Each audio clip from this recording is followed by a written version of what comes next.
Welcome to Impact OC, the only program showcasing the people and organizations shaping Orange County. With your host, Don Camber. Hello, live from the OC Talk Radio studios at UCI's Beal Applied Innovation Center. I'm OC Talk Radio Public Affairs Director Don Camber with another great guest positively impacting our community. Today I welcome SPIN OC Executive Director David Wetzel. SPIN stands for Serving People in Need. Its mission is to restore Orange County's families and individuals in crisis to self-sufficiency. Thank you, David, for being on Impact OC. I'm really excited to be here. Thank you.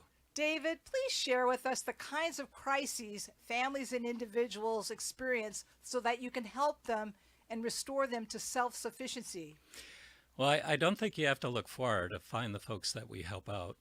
If you walk down the street in any downtown area, in any city in our county, you're going to see folks in sleeping bags, under overpasses, pushing shopping carts around. And these are folks that really are looking for the type of help that we provide. They're folks that really need some support, some guidance. And for the most part, they're folks who really want to change their lives. And so that's what we try and help them do. So the demographics of the people you help are the people who live on the streets? We focus on families with children, but they come from all over the place. We work with folks who are living in their car. We match with people who are living in shelters. We have folks who come straight off the street. We work through the coordinated entry system in Orange County, and those folks reach out to either us or organizations like us, and we try and find a way to get them the housing that they need and provide them the support they need so that ultimately they don't need us anymore. How do you do that? Well, it starts out with working with the continuum of care. In Orange County, there's a group of folks who do this for a living. We have a matching system through the coordinated entry system. Folks reach out to different organizations. They're put into basically a giant list. And depending on the needs that they have, they're matched with different organizations. So each week we have case managers, and the case managers attend a call and look through that list and try and find folks that match to our services. We pair them up with a case manager. They try and find them affordable housing. And once we do that, we work with them for typically between 4 and 12 months. We sign a one-year lease for them, with them. We sign a one-year lease, and then we spend that time working with them on income generation, on shoring up their credit report, on budgeting, on basic needs, healthcare, dental. And like I say, hopefully by the time that we're through, by the time that we've graduated them, they are independent, they're able to live on their own, they're able to afford their rent, and they're stable. So what you just told me was that there's a variety of organizations that have specific services that they provide. Does that mean that we're not going to see too many doubling up of services provided by different organizations? No, the need is far greater than the resources available. So if, for instance, we work with families only, so we work with families with dependent children, and there's a list that we work off of, and we will typically place about 50 families a year. So, 4 or 5 families a month. That list is about 200 to 400 families long. So, no, there's no duplication of services. If anything, there's a need for more. How do you select who you help? It's through a prioritization process. It's typically based on folks who have the greatest need, who maybe have a disabling condition, and who have been homeless the longest, who have not been housed for the longest amount of time. Which would mean that they were either living in their car or living on the street. Or living in a shelter, yes. And these are folks who, often wait months and months to get approved for the services that we provide. Now, does it have to be a daddy and a mom and kids, or can it be a single parent with kids? We have everything. Any type of family. We have, moms, single fathers. We have partners. Any family that has minor children, we will work with them. So Go through what it's like to get your services from the beginning to when they're finally placed in a home. So, as I said, the need is typically greater than the resources available. So they'll reach out to some organization. 211 OC is probably the most common one. They're kind of what they call a virtual front door, but they can call any of us. We have 2 family services navigators who accept about 2,800 calls a year from people who are in need. We enter those folks into a database. That database is what's used during what we call our matching process. So our case managers will get on the phone and computer once a week, and we'll look through that list and see if there's anybody that matches what we have. And then from there, we match them with their case manager. They meet with them. They walk through all of the kind of paperwork that's involved. But most importantly, they provide a sympathetic ear and try and provide help. From there, we'll look around for landlords with affordable housing. We'll try and find one that is suitable for this family. We'll match them up with that landlord, and then we pay the rent for somewhere between 4 months and 12 months. We have them sign a lease, and perhaps, and that's the theory is that once you get someone housed and stable, they can put their lives back together, right? People come from all types of situations, and once you have a place to live, once you have a place to kind of call home and sit down and clear your mind, that's when the work really begins. So we have wonderful case managers who meet with them on a very regular basis. And they start out with the basics. How's your health? How's your mental health? Do you have everything you need? Do you have food, clothing? Do you have beds, furniture? Once we get past the basic needs, they'll spend time really working with them on how to create a sustainable life. So how's your budget? What's your income like? Are there other jobs or career aspirations that you have that we can help you with? How do we help you shore up your credit score so that you can do things like afford transportation, buy a car? We'll work with them for, like I say, typically about 6 months. But really it's targeted around getting them to a place where they feel like they have their feet planted, they feel stable, that they're able to afford the place that they live in, and then we happily shake their hand and let them go on their way.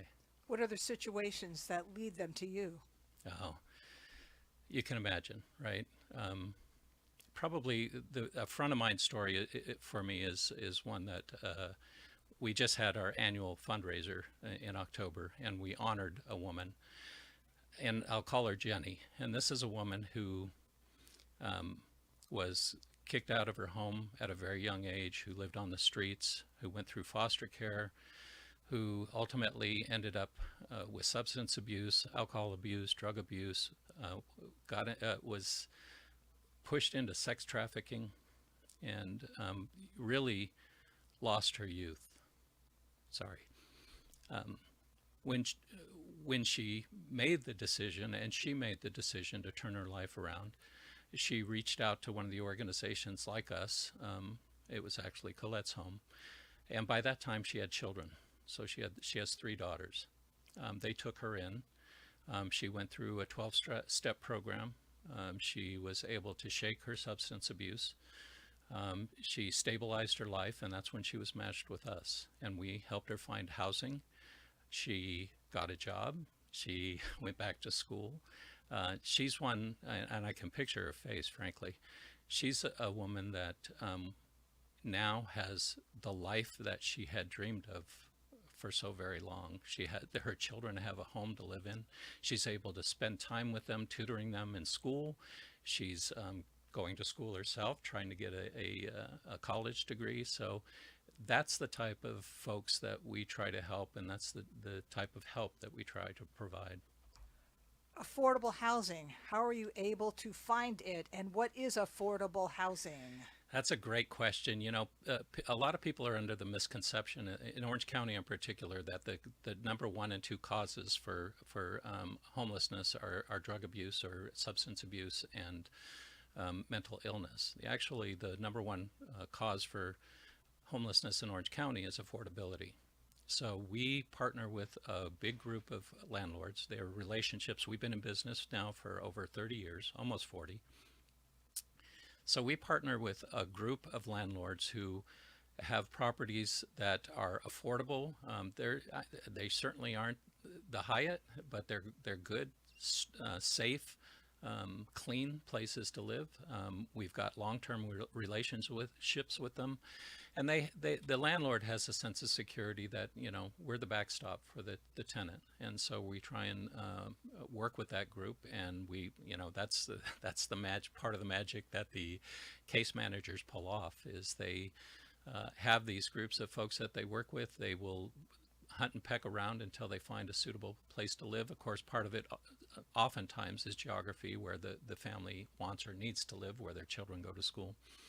And they'll match them up and they'll get them moved in. We do an inspection every single time on the apartment or the home to make sure that it's safe and it's clean, and we help them move in. And we'll fill their cupboards with groceries, and we will buy furniture, and we will set them up so that they have a reasonable house. Can they stay in that home even when they're on their own? They do. Like I said, they sign a year-long lease when we sign them on. When we work with the landlords, our success rate is really quite high. So I was looking through statistics. We're putting together our statistics for last year, and I believe we were about 96% effective. So about 96% of all of the families that we housed were still housed when they were graduated from us. So you're helping them, but what do they need to do for you? Really, part of this, right, is that they have the will to change their life. And the good news for us is by the time we are exposed to folks, typically they are ready. They are ready. And you can imagine if you have if you have small children, they're very ready. They want to make sure that their children oftentimes don't have to live through some of the things that they had to live through. So they need to be ready. They need to be mentally ready and committed to really changing their lives. And the woman I was just speaking about, she was absolutely convinced that she had to do this, and I think rightfully so. And then they need to be open to taking the steps that get them there, right? To being disciplined about their budget, to being a good tenant, to starting to look at what got them into the situation they were in the first place, and what will keep them from ever going back there. So what about your staff to help them? The staff, the case managers, are you asking? The case managers spend a lot of time. That's how they spend almost all of their time, really, is on one-on-one coaching. Actually, sometimes one-on-one, sometimes couples, sometimes the whole family. But that's how they spend their time, and it's really a needs assessment, and then trying to either provide them or refer them to the resources that they need to get what they need to get to be able to sustain a happy and stable life. So they may go back to that list of different organizations and get the help that the other organizations can provide, so that there's no doubling up, but they get what they need. They absolutely. There's an entire network in the county of different organizations who do different things. So yes, we have referrals for family planning, financial planning, whatever it is that the individuals need. It's very situational, right? And again, that's the magic of the case managers. When they sit down with the family, they really try and assess first. So they're excellent listeners. They sit down and try and hear what's going on with the family, try and figure out what it is that they need the most. And then, either whether we provide it or there's a whole network of organizations that support us will provide it. We will refer them to different organizations. We also have partnerships with medical doctors, with vision, with dental care, and these are gracious and generous folks in our community who perform services at a very modest, if any, expense. They're also often donors to our cause. And so we'll try and get them healthy and stable and thinking in the right direction and figuring out what they need to do to, like I say, put this in their rearview mirror and live a happy life. Now, these homeless people, do they necessarily have phones so that they can be reached? Most of them do. You'd be surprised at how many people have a phone. But we make personal appointments. They reach us by a myriad of ways. They might go to the library and go through a website. They might call us or one of the other organizations in our network. Oftentimes, excuse me, they'll show up at our door and just knock and say, hey, can I make an appointment, and who can I talk to? And if you're not helping them, likely they're living on the street. Yeah. Yeah, I mean, we are literally pulling people out of their car. I mean, and you know, there are a group of shelters that focus on families in Orange County as well, and that's probably where most of the folks that we get referred to. That's where most of them come from. Is they'll be in temporary shelters with their family, and they're trying to find a place to call home. How do they live in shelters? How do they live in their cars? How do they live on the street? You know, I was involved in the point-in-time count about a year and a half ago, and what this is that they garner an army of volunteers, and that army of volunteers over 2 nights goes out and they try and find and count every homeless person and family in the county, in every city in the county. And I volunteered on that and spent a full night just kind of walking around, and it was amazing to me. I live in a very nice community. I live in Laguna Niguel, and that was the community that I wandered, and it was very eye-opening to find out what I didn't know. That, you know, I can remember clearly going down a commercial avenue, and it was lined with cars and RVs of people who, that's how they lived, that was their home. And there were probably, on that street, I would say there were probably 20 or 30 of them that's their house. That's what they do. So I honestly don't know how they find the will to keep their chin up and keep trying when it's really a tough fight for a lot of folks, for a lot of different reasons, right? And people find themselves in that situation for all kinds of reasons.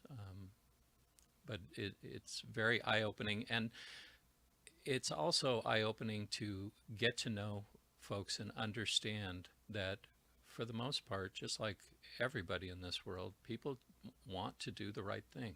They want to live a good life. They want to be a good citizen, a good steward. They want to be a good parent. And our job is to help them find that. How are you able to help the children who are in this situation? Well, I think the most important part, right, is housing first and housing fast. So we really work hard to, once we're matched with a family, we really work hard. We try and put a fuse of 30 days on once we're introduced to them, and once they're, kind of interviewed by the case manager. We try within a month to get them into a place to live. And so in terms of the kids, I think that's probably the most important part, is to feel like they have a place to go home to, right? And again, I think that's where a lot of life starts and ends, is when you get home, right? You leave the house in the morning and you're happy and secure, and you come home at night, hopefully, and again, you feel like you have a place to put your feet up, a place that you feel comfortable, that you feel confident, that you feel loved, and that you feel safe. And so, I mean, I don't think, when I think about the kids that we try to help, I think that above everything is success. And then you figure a plan for success for the parents to be able to afford to live in that home and beyond. That's right. So we'll spend a lot of time. Certainly, one thing that our case managers do pretty much every meeting is budgeting. So we look at income, we look at expenses, we try and figure out the math, old-fashioned, write it down, and how much money do you spend on your stuff and how much money do you make. And then once they've got a handle on that, then oftentimes it's trying to focus on credit improvement and income generation. So where are you at in your job or career? Do you have a job or career, first of all? And if you don't, let us help you. And we partner with groups like Working Wardrobes and different community groups to help set them up to go out and get a job. And if they do, then what's the next step in your career, and how can you improve your income? I mean, a living wage for a single person in Orange County is well above $30 an hour. And if obviously there's a lot of folks in this county who do not come close to that. And, if you're making $25 an hour and you want to rent a place in Orange County, that's pretty much everything. That's it. After taxes, you're probably paying everything you have just to get a place to live. Doesn't include your car, your utilities, your food, your entertainment, your meals. So we work hard to try and help them identify ways that they can increase their income and get to a living wage.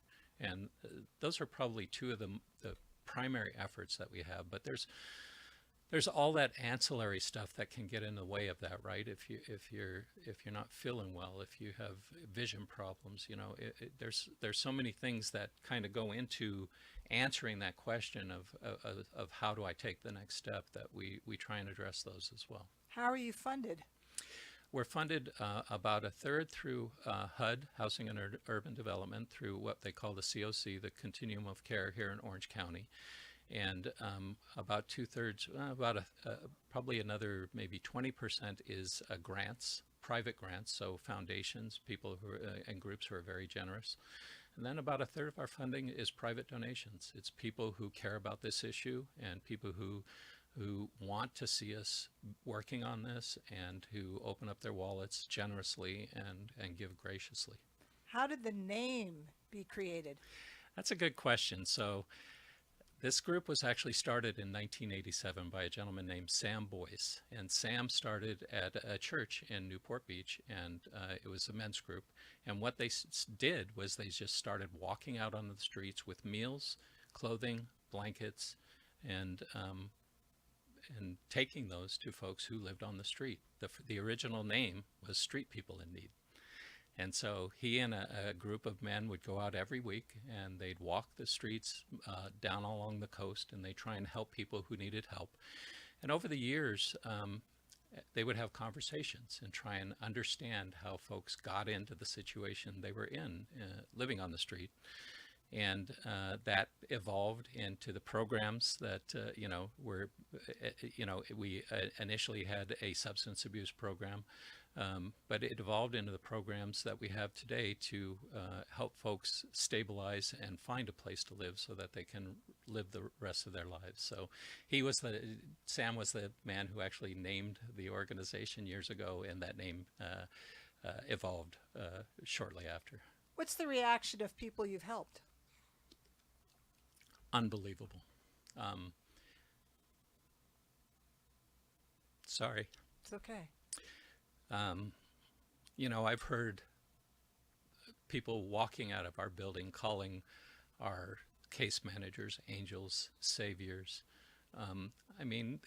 That's obviously pretty generous, but I think the meaning that they have to the people that we serve is incredible, and that comes through every day for me in every conversation I see. And even, when we're counseling families and they come in and they're going through a rough patch or they're trying to overcome an obstacle,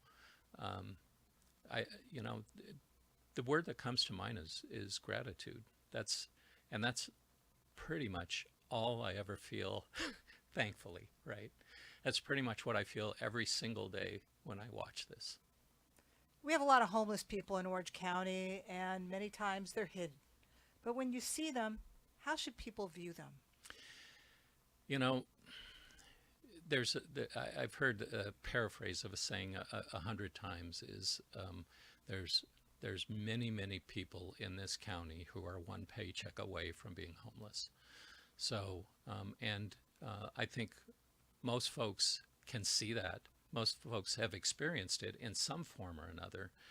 And I think you need to think about this with grace, right? You really need to be thinking about the fact that these are folks who are struggling, that they're faced with challenges that some of us have overcome and many of us will never experience. And I think to have that in your mind when you're viewing somebody who you see on the street, and just have that sense that the best thing that you can do to overcome a challenge like this is to help. And you can help in 1,000 ways. You can help, by referring them to organizations like us. You can help by volunteering at different groups, a food pantry or a volunteer organization or a children's home. You can help by donating, of course, and our donation button is right there on our spinoc.org website. But that's, I think, when to answer your question directly, how should you react to someone you see on the street? That's how you should react. You should think, what can I do, whether it's tiny or giant? What can I do to help change the situation for this person and for every person that's like them? With your organization, how can people volunteer? We have a street service, the evolution of what Sam Boyce started in 1987. Every week we have a street service. We run it out of that same church, Our Lady Queen of Angels in Newport Beach, and we make about 200 sack lunches, and we deliver them every week to local shelters. So that's certainly one way that they can help. We have a food pantry on site. It's very modest, but that's how we help our client families. So each time they come in, we also offer up the food pantry so they can take some groceries home. So volunteering at our food pantry or any food pantry, there's several of them, South County Outreach, Illumination Foundation. There's groups all over this county who are longing and looking for people to volunteer, families forward. If you want to help, you have but to do a Google search, and you can probably find 100 ways to contribute, whether that's your time, your treasure, your talent. Any of those things will make a difference. And when people do, how do they feel afterwards? So we just went through the holidays, right? And one of the events we do is a sponsorship. So we have volunteer groups who put together during Thanksgiving baskets, right? So they'll put together a whole meal and some gift cards so they can buy a turkey. And it's amazing to me how joyful it is and how anxious folks are to really see that, to experience it, to be able to do something that they know is going to benefit somebody in such a significant way. And we do it for Thanksgiving, we do it for Easter, we do it for the holidays. We have probably 4 or 5 of those events. And I'm always surprised and shocked at how anxious folks are to be involved. We have a school drive for backpacks, and we have a group that's been doing that for 20 years. And every year, I don't have to call them. They call us. And when we're getting around August, we get the phone call and say, okay, we're ready, and how many do you need? And in that sense, we don't do much with that. They do it. They secure the supplies, they secure the backpacks, they stuff them, they bring. I showed up at the office in September, and there were 75 backpacks sitting in the hallway waiting for students to come pick up. The folks who do the volunteer work and the folks who contribute in that way, I think, find it very meaningful and very rewarding, and probably, sleep a little bit happier at night. What did you learn from the organization? Oh, wow. That part of what I've learned so far is how big the issue is. We look at kind of a family count on a regular basis. And like I said, we, in any given month, all of the organizations who do this for families in our Central Orange County service area probably are able to address maybe a dozen families, and the list is between 200 and 400 families long. So that's what keeps me motivated, but it's also what keeps me concerned. The other thing that I've learned is that the problem is growing. We went through COVID, and there was a lot of federal assistance, and there was certainly a lot of homelessness during the pandemic. And I think a general expectation or hope when we came out of that was that it would settle down. right? And that things would get better and that it would be easier. And in fact, it's gone the other way. So, and I just was listening to a presentation by 3 of my peers, one who runs a food bank and 2 who run organizations like ours. And all of them had the same story, that the need is at record highs and it continues to grow. And, excuse me, it's not surprising considering the scarcity of housing in Orange County and the cost of housing in Orange County, but it is concerning, right? And so I think that one of the things I've learned is that we have to work harder, we have to widen our net, we have to be able to find new and creative ways to solve the problem quickly, and we have to find new and creative funding sources to be able to provide the resources to be able to help these folks and to be able to impact the issue, because if we don't, it only gets worse. And I think that's probably, I'm sorry that that's one of the main messages, but it is. If we aren't diligent and determined in our efforts to really solve this once and for all, then we will live with it for a long, long time, and it'll probably grow. Do you think it can be solved? I wouldn't be here if I didn't. I do think it can be solved. When you think about, you can think about the country, you can think about the region, you can think about Orange County. Orange County, for me, is a very easy thing to conceive, right, to think about. We are a wealthy county. We are, we have some of the highest average incomes. We have some of the most beautiful neighborhoods. We have the resources in this county to solve this problem. We absolutely do. The question is whether we'll apply them effectively and whether we'll apply enough of them. One of the things that we absolutely need to do is to build more housing, and more affordable housing, more multifamily housing. We need to have less scarcity in our housing community, so that people can actually find a place. These folks want to find a place to live, right? We have to have enough supply for them to be able to do that. And then we have to have the will and the resources to apply to folks who still can't get there. And like I said, we're very blessed. We live in a bubble. We live in a magical world here in Orange County. Not everybody, but a lot of us. And I'd put myself in that group. And we have to figure out how to take the time and put the energy against taking care of this once and for all. So case managers really have challenges. They do. And they're, we spend a lot of time on personal care and just, hopefully enough, because they take on a heavy burden. They take on the burden of these folks who have had this, who have lived with this for some amount of time. They truly are the heroes in the story, right? But it's also, you were asking about how our volunteers feel. I would, I can speak for our case managers in that they go home tired, but they go home content that they've made a difference. So the website to get more information about this organization is? spinoc.org. That's spinoc.org. The donate button's right at the front there. Also, the website will take you through how you can help, whether you want to volunteer, whether you want to donate, whether you want to contribute. There's a lot of ways that you can help. Thank you, Spin OC Executive Director David Wetzel, for being on Impact OC. SPIN stands for Serving People in Need. I also thank everyone for tuning in. I'm OC Talk Radio Public Affairs Director Dawn Camber. Have an impactful day.